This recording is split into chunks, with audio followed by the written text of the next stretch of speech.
Minecraft Secret Error. Chapter 1, Failed Amusement. Norman was an ordinary adolescent. He was 13 years of age, normal stature, fairly thin, so he wasn't altogether different. His hair and eyes were pure black, yet his skin was spooky white, since games had never intrigued him. He favored perusing, playing computer games, producing his very own PC chips, and pretty much anything having to do with innovation. Norman wasn't mainstream or all around enjoyed, and he just had one companion. That was Lizzie. Lizzie was just about the inverse of Norman. Aside from that, she was a similar age. Her genuine name was Elizabeth, however, being somebody who doesn't care for appropriate names that sound long, she likes to be alluded to as Lizzie. Lizzie was laid back and couldn't have cared less what anybody thought of her, and all she needed to do was have a ton of fun and never stress. Lizzie was somewhat shorter than Norman, so it was hard for her to motivate the high ground when attempting to persuade him to have a fabulous time. Commonly she had said that he was excessively edgy and to relax up a bit, yet he can't. This story starts with the start of a customary day for Norman. In bed, Norman yawned and extended his arms. When he opened his eyes, he discovered Lizzie's wild green ones gazing him down. He snorted and pulled the spreads over his head. "Lizzie, it's a Saturday. Disregard me for a brief period. Additionally, how could you get in here?" Lizzie never dozed as she was continually brimming with vitality, so she hopped onto Norman's blanket, arrival on his lap. She pulled the spreads from his face, so Norman utilized his cushion. "I moved through the window. In any case, you should get up, the climate is incredible this time in the first part of the day. What's more, you didn't call me bubbly Lizzie." Lizzie constantly made up mushy epithets for herself like senseless Lizzie or mixed up Lizzie, in light of the fact that she would never concentrate on being one individual at any given moment. She generally asked Norman to call her one of these, yet he declined to do whatever wasn't down to earth and sensible. Lizzie took the pillow away from him and threw it behind her. "Norman, can you please just get up for 1 second? She pleaded. "Meh," he replied. Lizzie waved her arms and screamed. "Quick! The house is on fire. A flood's coming.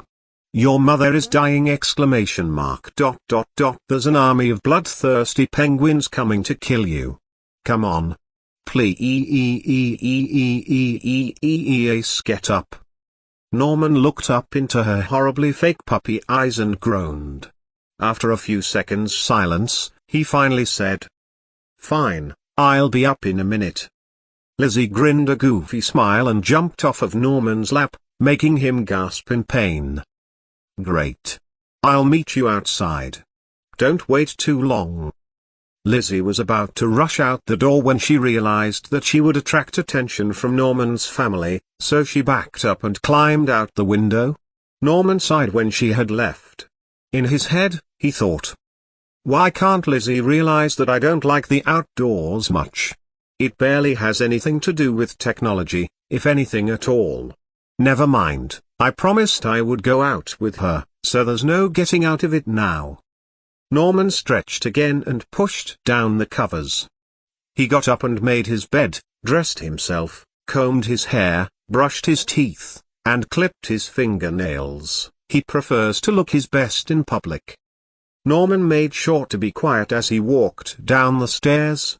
Realizing that he could possibly miss breakfast, he grabbed a pickle from the fridge before he went to the door. After getting his shoes on, Norman strolled casually out the door of his large home and into the street. Norman lived in a vast city, named Transville, located on the edge of California. His home was larger among some of the other houses, since his father owned a business deeply involved with Apple and his mother worked as a doctor. Norman munched on his pickle while he walked down the street. He did have to admit that the weather was warm out, possibly 80 degrees. Norman knew where to find Lizzie, because she always went to the same place. The two friends lived right on the edge of the Pacific Ocean, and where they lived the water was almost always warm on the beach, especially in the summer. Norman walked down the road of his town until he reached the newly established Cocoa Beach.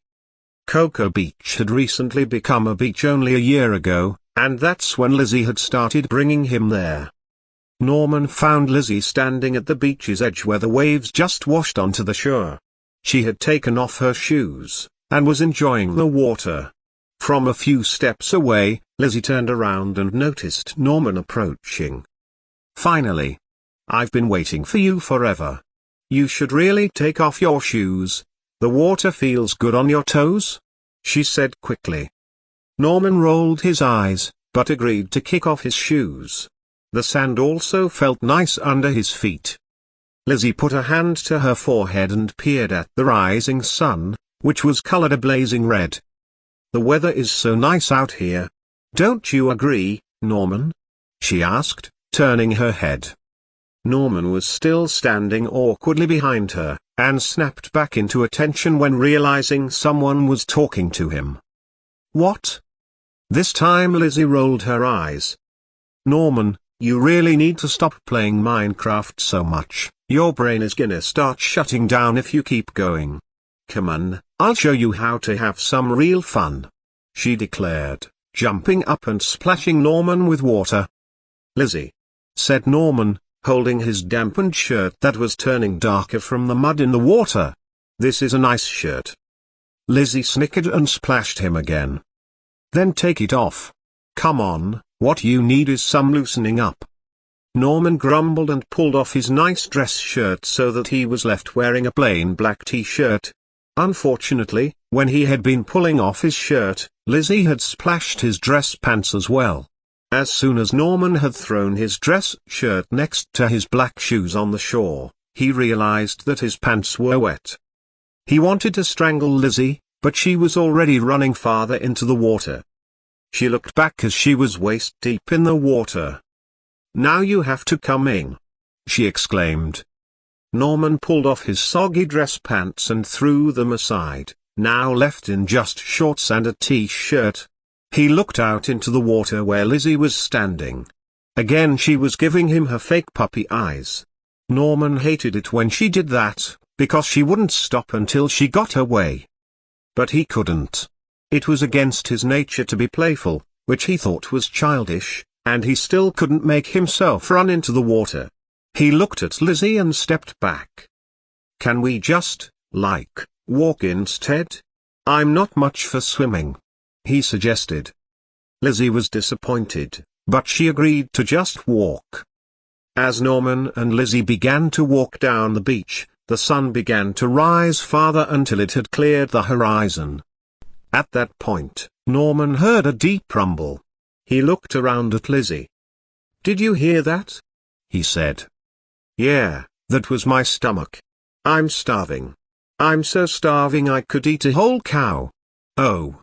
Wait a second, I think I just might have something in my pockets," mumbled Lizzie. She felt around in her pockets and pulled out a pink gumball. She looked at it, shrugged, and then popped it in her mouth. After blowing a large bubble, she said, "Well, it's not exactly filling, but I guess it'll do." Norman and Lizzie walked down the beach until they began to see more of their city. Lizzie wanted to make sure they got the most out of the morning, so she pulled Norman back onto the beach when they hit pavement. Norman tried to get back to his city, but Lizzie held him tight. "Oh no you don't. I'm not letting you leave until you see the thing I really wanted to show you," she stated firmly. Norman sighed and reluctantly agreed to follow her. Lizzie pulled Norman quickly down the beach, and unfortunately for Norman, she didn't stop. Lizzie finally jerked to a stop right on the edge of where the water washed up on the shore. Norman, not being the most athletic person in the world, gasped for breath as he hunched over, his legs aching. Lizzie looked over at him and smirked. "You really need to get in shape, Norman. Someday you won't even be able to walk anywhere if you don't get your muscles moving now." While Norman continued to take deep breaths, Lizzie dug out the sand beneath her. Hidden underneath the sand was a hollowed-out room, just big enough for 2 people. The sand above was held up by plates of sandstone Lizzie had found, which were attached together roughly. Norman looked down into the hole when he had finished catching his breath. Lizzie slid down into the small room quickly, and beckoned for Norman to come inside. But instead he crouched over the edge of it, looking at the structure. "Lizzie, are you sure these sandstone plates are strong enough to hold up the sand?" Lizzie replied by grabbing Norman by the arm and jerking backwards so that he fell into the room, landing on his back. She leaned over so that her hair dangled in his face. "It's fine, so just get up and look around," she said, smirking still. Norman sat up and looked at the small room. He had to admit that Lizzie had done a nice job of filling the space. There were a few small lanterns around on the ground, some potted plants put around the corners, and there was even a cooler sitting up against the wall. Lizzie grinned even more as she said, "This is my secret hideout. My dad actually found the sandstone, and he fashioned them into plates so this room could be made. This is where I spend a lot of my time, because there aren't any buildings or concrete sidewalks in sight. Hey, you want a soda? There's plenty in the cooler." Norman nodded politely, still wanting to display being a gentleman, even if it was to Lizzie. As Lizzie handed him a Sprite, Norman asked a question. "Lizzie? Lizzie, why did? Lizzie, are you even paying attention?" Lizzie was preoccupied with her root beer, watching the bubbles inside fizz and pop. Fizzy. "Oh, what? Sorry, I was just watching the bubbles. What were you saying?" Norman repeated himself. "Lizzie, why did you bring me here? Is there a reason?" he asked. Lizzie frowned a little, hoping he wasn't annoyed. "I just thought you would like to see my hideout, that's all." "What, you don't like it?" she suggested, hoping he would say otherwise. Lucky for her, Norman shook his head. "No, of course I like it. I never said I didn't. I was just wondering if you were going to tell me something secret or something," he replied. Lizzie paused for a moment. Then she opened her mouth and was about to say something when they heard a noise coming from above. It sounded like someone shouting. Norman wanted to stay out of whatever was going on there, but Lizzie couldn't resist her urge, so she moved past Norman and climbed out the hole again. Norman knew he'd have to follow her, so he climbed out the hole as well. Lizzie was standing still on the sand, looking out at something not far away. Once he was out of the hole, Norman stood up too, looking in the same direction. There was a kid struggling to ride his bike through the sand.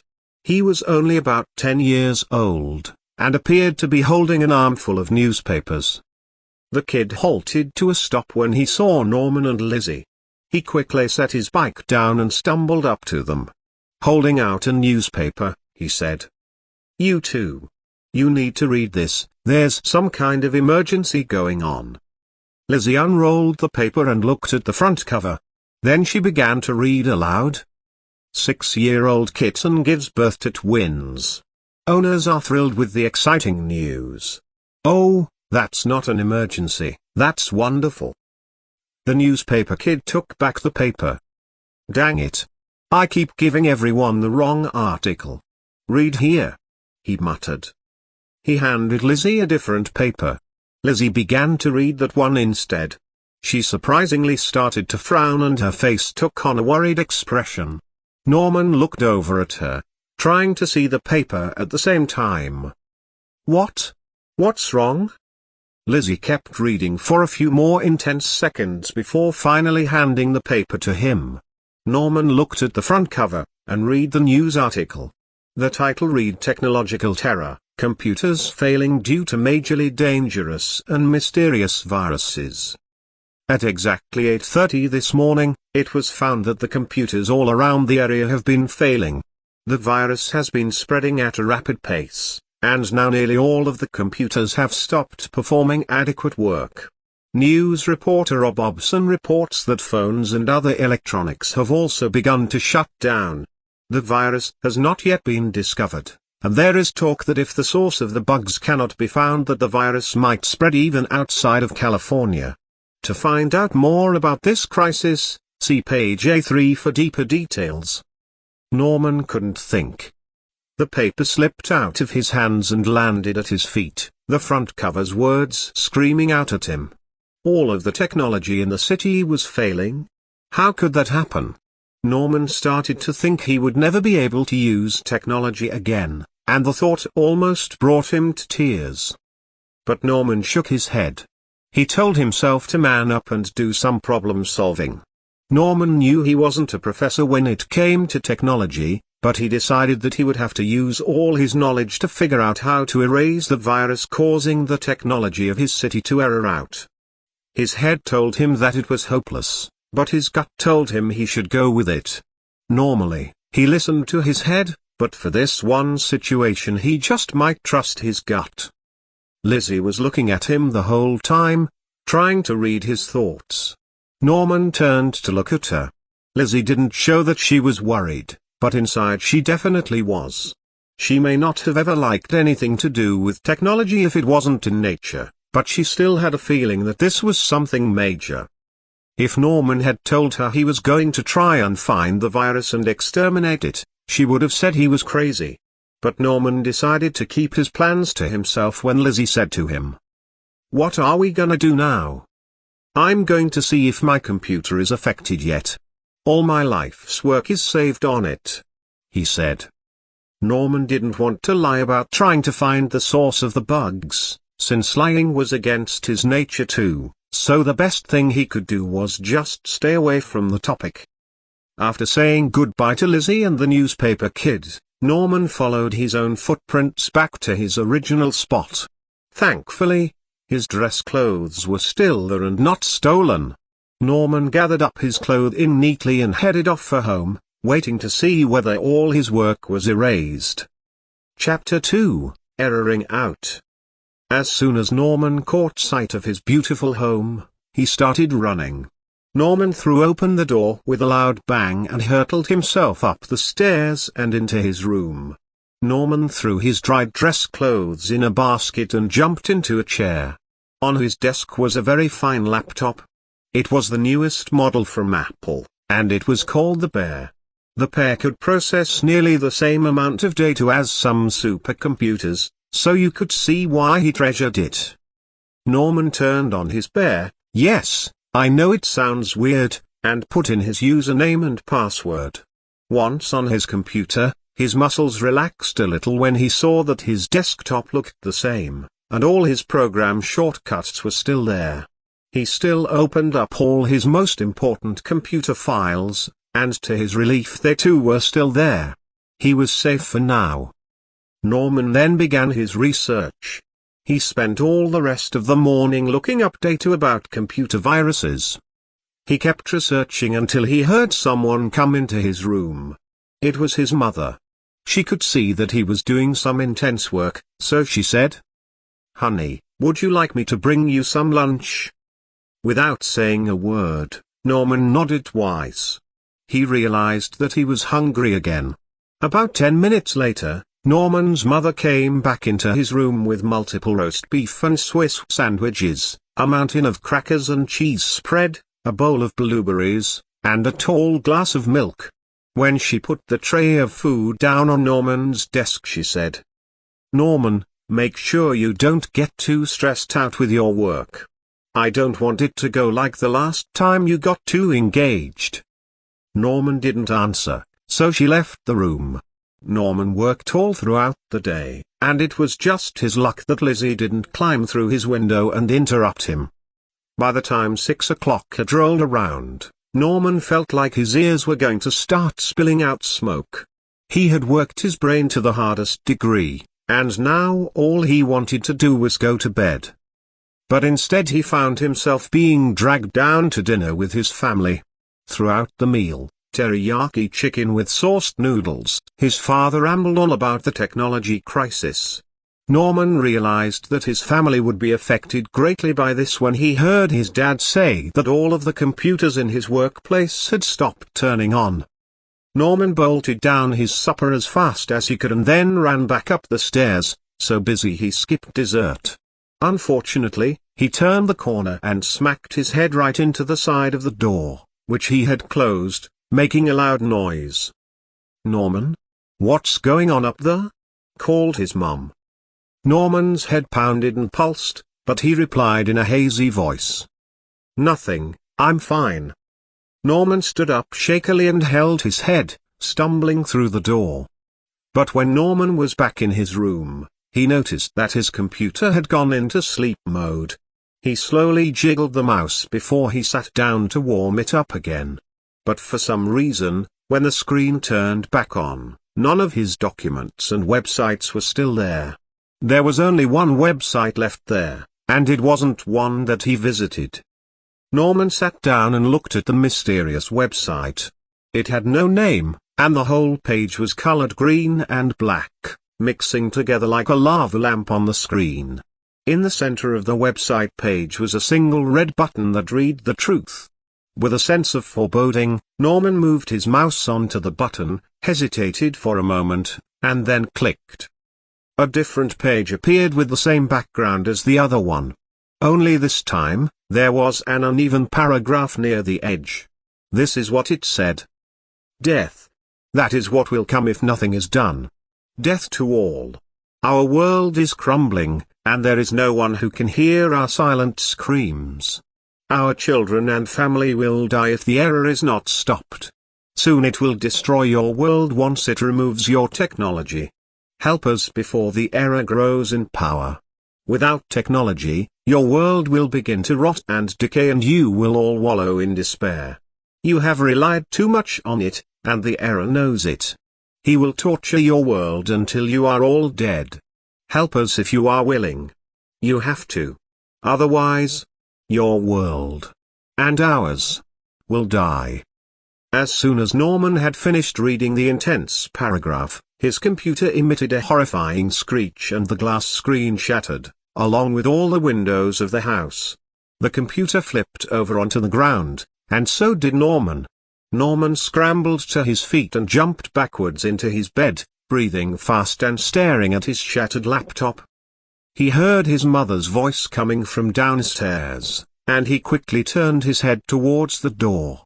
His mom opened the door and peeked around it, looking at him. "Honey, what is going on in here?" she asked frantically.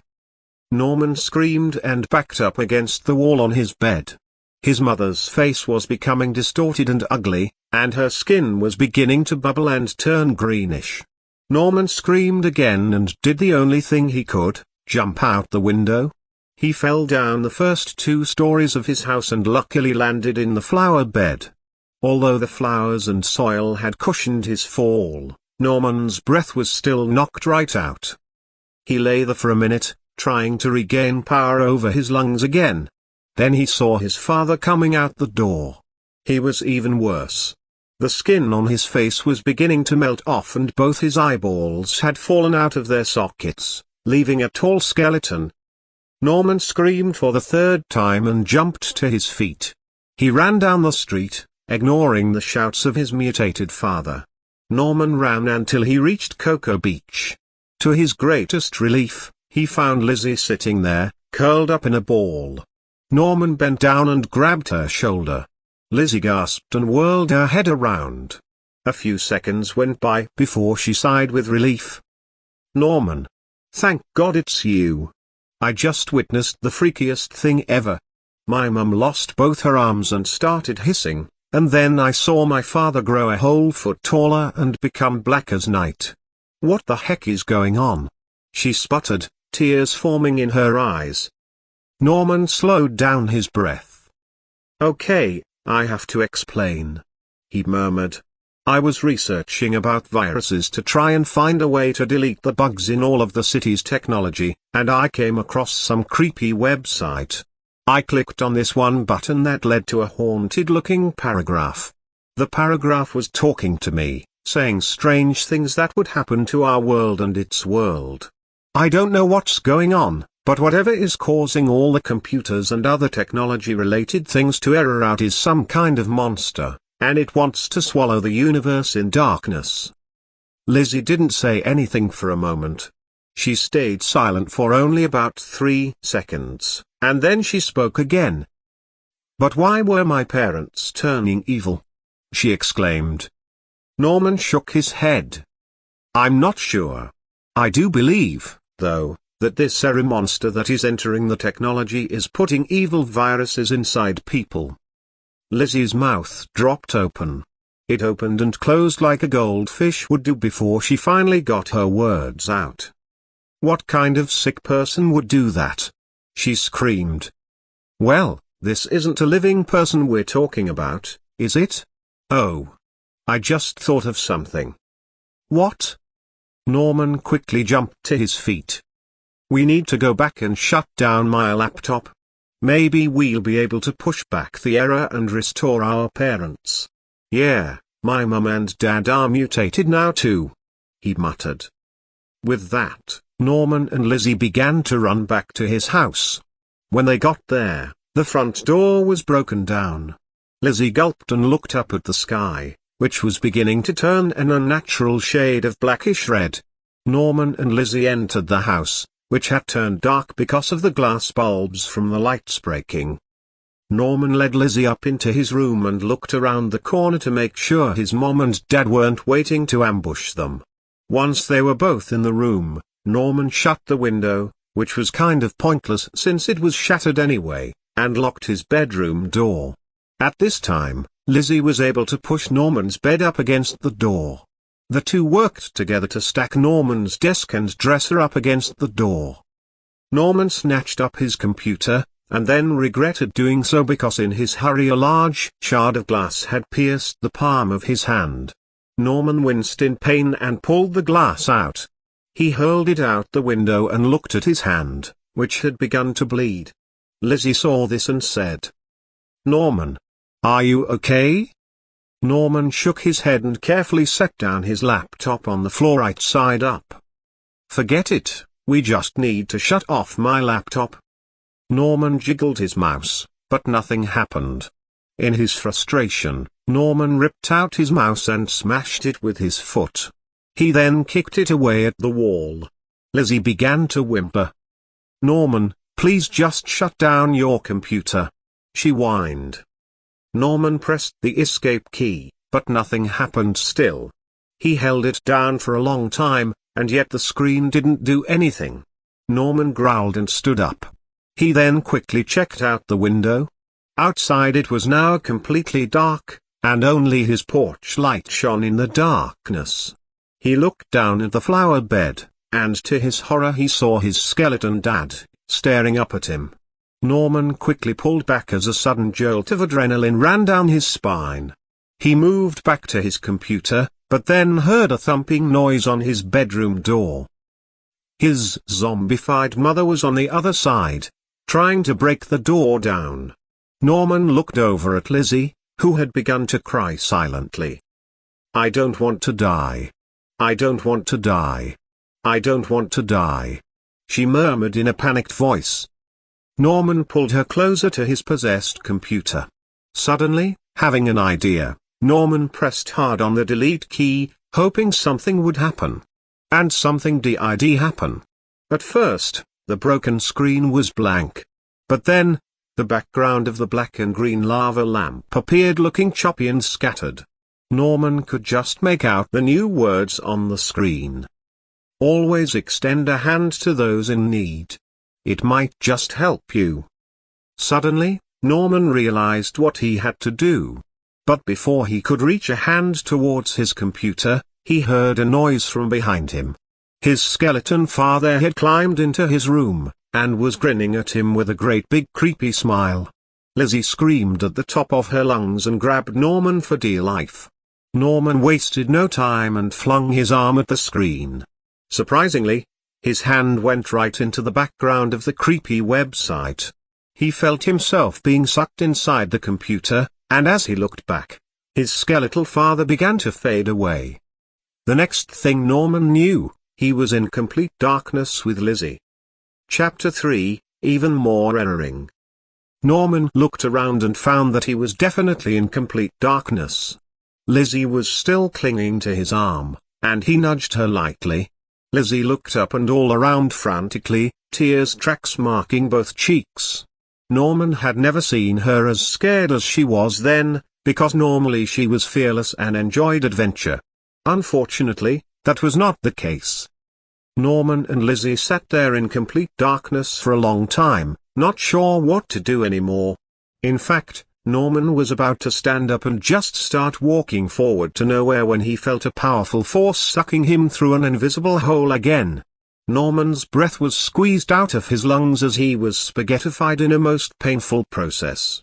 Norman had only been experiencing this process for a few seconds when he felt a different force slam him hard in the chest. He fell backwards onto solid ground, and his eyes shut tight. He wasn't able to force himself to open them again. With his eyes still closed, he felt beside him for Lizzie. Only thing was she wasn't there. This made Norman's eyes snap open, and he immediately regretted it because he was blinded by a sudden bright light. Norman grunted in annoyance and rolled onto his side to avoid the new light. Norman suddenly noticed that the ground he was lying on was very flat, and felt rough. It also smelled like mushroom stew for some strange reason. Norman's eyes opened carefully this time, and he was still surprised by the light that filled his new surroundings. Norman sat up and looked around. He was sitting on some dully colored grayish grass with specks of brown, which was also letting out fumes in the same way as bedrock. The whole area was covered with it. He looked behind him and caught by surprise. Not even 20 feet from his position was a giant red mushroom with white spots. The only thing was, it looked like it was made of neatly arranged blocks. Norman quickly stood up and looked behind him again. Behind the one giant mushroom was another, only it was colored tan and brownish. He realized that he was on an island of giant mushroom thingies, and that he was probably losing his mind. Norman looked farther on and saw that the island ascended slightly near the back until it formed a small mountain. And to his relief, there was a giant town built at the top. Norman had a sudden thought in his head. Where did Lizzie go? Norman scanned the area again, but she was nowhere to be seen. Norman panicked for a second and was about to shout out her name when she felt someone grab him from behind. He jumped and whirled around. It was Lizzie, of course. She started laughing her head off, pointing at Norman wildly. You should have seen your face. Ha ha ha. You looked like you might have fainted when you saw me. Ha ha ha ha ha. Norman grumbled and started walking away towards the village. Lizzie ran after him and tried to apologize. Sorry about that. I was just making a joke, you know. She explained. Norman nodded but didn't turn his head. I know, just don't ever do that again. I felt like I was going to have a heart attack. He snapped. Lizzie smiled and whispered. Yeah, you sure looked like it too. That sent Lizzie into another fit of giggles, so Norman sped up his walking pace. Norman noticed that as he continued towards the mountain, he began to climb a slope. But, for some reason instead of a clean slope, he would come across another flat area of completely neat blocks rising up out of the ground, which made for uneven slopes. Every block was the exact same size, and at that point Norman realized what was going on. He and Lizzie were in the world of Minecraft.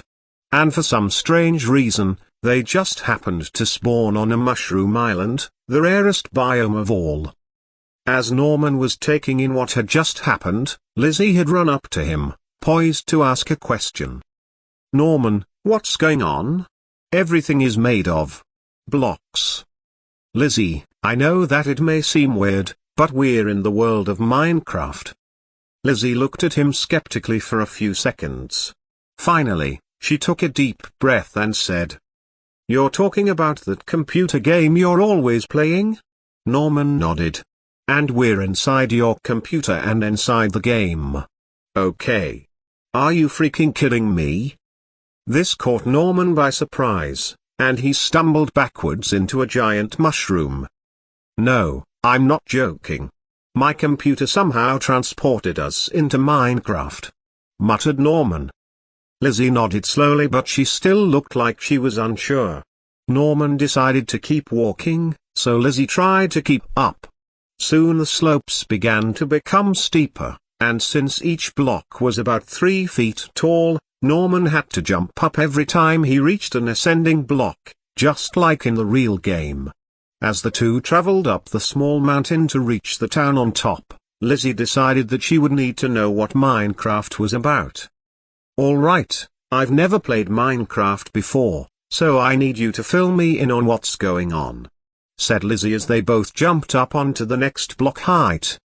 Norman knew that they'd have to survive properly until they figured out how to get back home, so he sighed and explained everything he could in one basic summary. "Okay, I'll just give you a fundamental summary of the game. Basically, your main goal is to gather resources to build shelter, go mining to build tools to help you manage your resources, and make armor and weapons to protect against hostile mobs. Mobs are animals such as pigs, sheep, and cows, which won't attack you. But there are also a lot of hostile mobs which are monsters like skeletons, zombies, spiders, and creepers. They will all attack you if you get too close, so you have to be careful. In the game, there are 2 things you must keep restored, your health bars and your hunger bars. Taking damage from falling, being attacked, poisoning, drowning, starving, or suffocating, and if you're in the rare incident the /kill command will reduce all of your hearts at once, will reduce your number of hearts, and if you lose them all, you die. In the game you will spawn, or come back alive, with full health and hunger where you originally first spawned in the beginning, but you lose everything you're carrying. Although, I'm not sure if that rule applies to us or not, and we might not get another chance to live.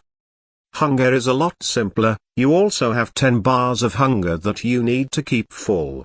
After a while, your hunger bars will deplete, and if all of them are gone you'll begin to take damage.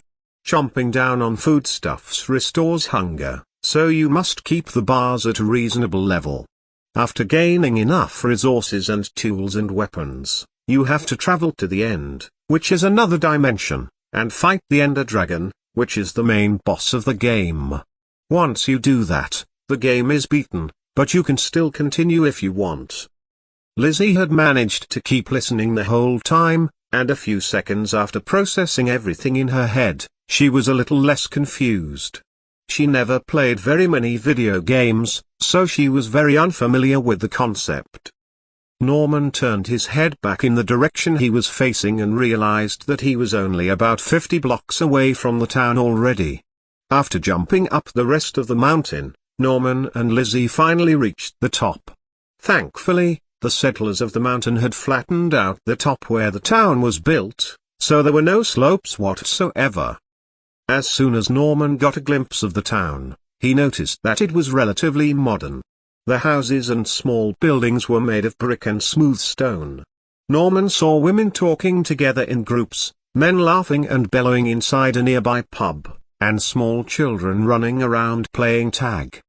They were all avatars, not like those blue humanoid things, I mean like Minecraft player avatars. He passed the butcher's shop crowded with people, which had pig and cow meat displayed in the window. He passed the smoky blacksmith shop, a produce store, a bakery, and many watchtowers. He even saw a school and a mob-killing arena and training room once he reached the far side of the village. That was strange, because no other mobs besides mushrooms even spawned on Mushroom Islands. As they walked through the town, many people began to stare, and Norman began to feel uncomfortable.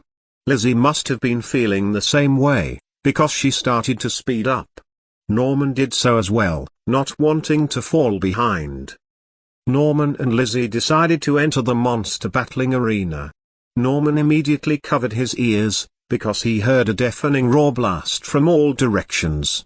Apparently, a battle was just about to begin, and many people had filled in the stands of the Colosseum.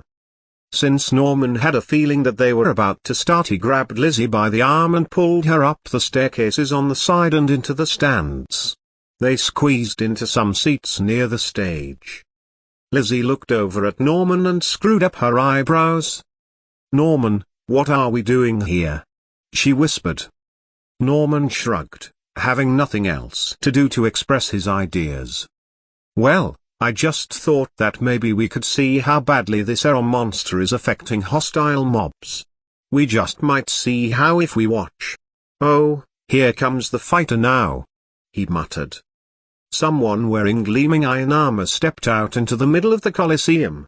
Suddenly, he thrust his iron sword high into the sky, and the crowd cheered louder. Over the blaring sound of the cheering, Norman could still hear the loud clanking of the gates to a monster cage opening. The crowd shushed for a moment when a creeper came onto the grounds. The green snake-like creature also paused for a moment, and then focused on the fighter, letting out a loud hissing noise. The crowd then started booing the creeper, yet the mob still didn't turn its head. The fighter gripped his iron sword harder as the creeper began to shuffle towards him. The fighter rolled to the side and tried to slice the head of the creeper, but the creeper jumped to the side and literally did a somersault. Norman looked closer and rubbed his eyes, but he wasn't seeing things. The error was making hostile mobs error out and begin using some kind of strategy. That wasn't right, because hostile mobs pretty much all just charge at you without thinking, but now that wasn't the case. The fighter cracked his neck with one jerk, ready to fight. The creeper charged again, but when it got close, it was able to duck underneath the stab of the sword and head-butted the gladiator, who stumbled backwards. Then the fighter gained the upper hand, because the next time the creeper came charging, the fighter jumped up and placed a block of iron underneath himself twice, putting him out of the range of the creeper. As a result, the creeper head-butted the blocks of iron instead, and it fell to the ground on its back. Unfortunately for the creeper, it had no arms, so it couldn't get itself back up again. The fighter knew he had the creeper trapped, so he jumped and brought his sword down to stab the creeper in the heart. But the creeper still had the arrows on its side, and it rolled over just as the sword came down. So instead of killing the creeper, their warrior's sword was stuck in the sandstone ground. Since the creeper knew it couldn't ever get up again, it did the one thing that came naturally: explode. This sent the warrior flying back 5 or 6 blocks onto the ground, eagle spread. The crowd gasped in horror, but then started booing again. Only this time they were booing the fighter instead. Norman had a sudden idea, and he ran down the steps and out of the stands. "Norman, wait!" cried Lizzie as she hurried after him. Norman ran down across the battlegrounds to the fighter. He was beginning to get back up, but he looked winded and his armor seemed to be slightly damaged. Finally, he stood up and took off his iron helmet, which had a scorch mark on it. The man looked like he was in his 20s or so, and his hair was blonde and smooth. He looked down at Norman and Lizzie and suddenly got an impatient look on his face. "Shoo! I'm embarrassed enough as it is, and the last thing I need is children to be swarming me. Go get back in school. Oh boy." Norman looked around the man to see a plump woman walking towards them. She had short legs and arms, and appeared to be carrying a gold ingot. She had a very thick neck, and her head looked too small for her body, as though someone had attached a pump to her stomach and inflated her main body. When she reached them, she held out the gold bar to the fighter. "All right, this is what you've earned off of that battle, young man," she said in a deep voice that suited a man better than a woman. She handed the man the gold bar, which was actually a gold ingot, and he snatched it away.